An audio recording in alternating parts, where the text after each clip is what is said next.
O último convite. Uma mensagem de esperança. Capítulo 1. Poderes e autoridades.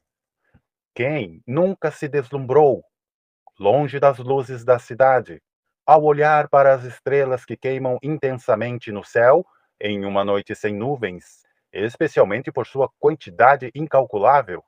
Contudo, até mesmo na noite de céu mais limpo, quando conseguimos ver mais estrelas do que seríamos capazes de contar, antes que o sol matinal as fizesse desaparecer, o que enxergamos em contraste com o que de fato existe no espaço? Bem menos do que uma gota d'água em um oceano. Estima-se que pode haver até 2 trilhões de galáxias em toda a criação. Trilhões! E os números só aumentam. Cada galáxia conta com uma média de 100 bilhões de estrelas. 100 bilhões vezes 2 trilhões totalizam incontáveis estrelas, ou seja, existem mais estrelas do que todos os grãos de areia das praias do mundo inteiro. Nas últimas décadas, astrônomos têm descoberto o que chamam de exoplanetas.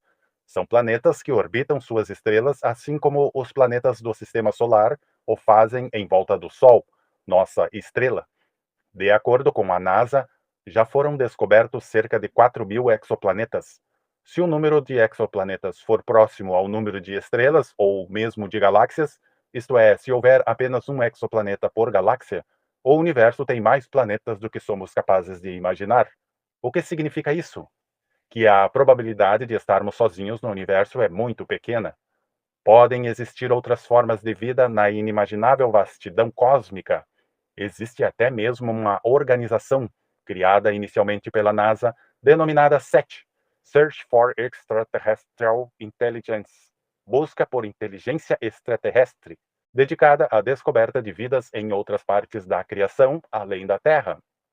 A ironia é que, enquanto os dedicados trabalhadores da SET fazem buscas pelo céu com seus equipamentos sofisticados na esperança de receber um tweet cósmico ou qualquer outra forma de comunicação de alguma parte do universo, a Bíblia, escrita há milhares de anos, não só fala sobre a existência de vida fora da Terra, como também nos dá alguns insights quanto ao caráter moral desses seres, ou pelo menos de parte deles. O texto sagrado nos revela aquilo que o bom senso também nos indica. Não estamos sozinhos em todo este vasto universo.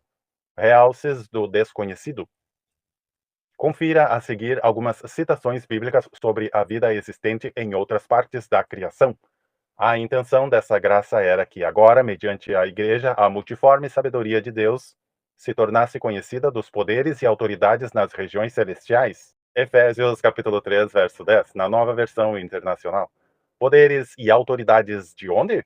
Das regiões celestiais, ou seja, de outras partes da criação, além da Terra. É ainda mais fascinante constatar que, de acordo com esse texto, esses poderes e essas autoridades são informados por Deus sobre o que acontece aqui na Terra com sua igreja.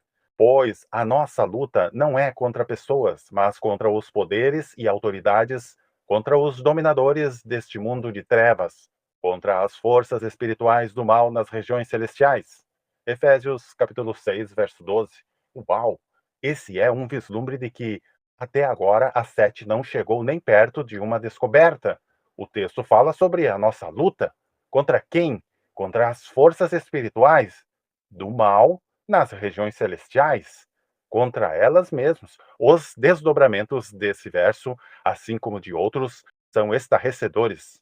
Não só existem outras formas de vida no universo, como também algumas delas são más. E esse mal está trabalhando contra nós na Terra. Mais um texto bíblico. Pois nele foram criadas todas as coisas, nos céus e na terra, as visíveis e as invisíveis, sejam tronos ou soberanias, poderes ou autoridades. Todas as coisas foram criadas por ele e para ele. Colossenses, capítulo 1, verso 16. Aqui a Bíblia está falando sobre Jesus como o Criador de todas as coisas, conforme João 1, verso 1 a verso 3. Tanto na terra quanto no céu, as visíveis e as invisíveis. Alguns trechos do livro de Apocalipse dão destaque ainda maior a essa ideia. Então estourou a guerra no céu. Miguel e os seus anjos lutaram contra o dragão. Também o dragão e os seus anjos lutaram, mas não conseguiram sair vitoriosos, e não havia mais lugar para eles no céu, e foi expulso o grande dragão, a antiga serpente, que se chama Diabo e Satanás, o sedutor de todo o mundo. Ele foi atirado para a terra e, com ele, os seus anjos. Por isso, alegrem-se, ó céus, e vocês que neles habitam. Ai da terra e do mar, pois o diabo desceu até vocês, cheio de fúria, sabendo que pouco tempo lhe resta. Apocalipse capítulo 12, versos de 7 a 12. O que a Bíblia está dizendo? Em primeiro lugar, não estamos sozinhos no cosmos. Existem outras formas inteligentes de vida. Mais uma vez, levando em conta o tamanho do universo e todas as estrelas que ele contém, isso não deveria nos surpreender. Seria espantoso se não houvesse outras formas de vida. Em segundo lugar, algumas dessas formas de vida são hostis, são más e trouxeram o mal para a Terra. Se estourou a guerra no céu, e alguns combatentes estão aqui. Deveria nos surpreender haver tanto conflito aqui na Terra também?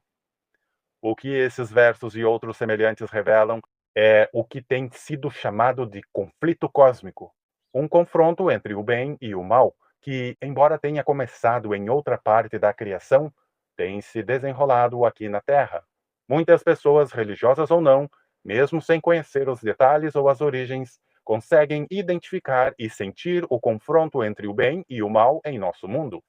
O poeta T.S. Eliot escreveu: "O mundo dá voltas e reviravoltas, mas uma coisa nunca muda. Em todos os meus anos, isso nunca mudou. Por mais que você disfarce, de fato nunca muda. A luta perpétua entre o bem e o mal." Até mesmo um ateu, linha dura, como o alemão Friedrich Nietzsche, escreveu: "Vamos concluir. Os dois valores contrapostos, bom e mal, travaram na Terra uma luta terrível, milenar, e embora o segundo valor há muito predomine, ainda agora não faltam lugares em que a luta não foi decidida." O teólogo Michael Brown, ao falar sobre a luta entre o bem e o mal, a chamou de conflito cósmico. Se Deus sabe de tudo, é cheio de amor e poder, por que então existe tanto mal no mundo? Conforme veremos, as três mensagens angélicas são fundamentais para responder a esta pergunta.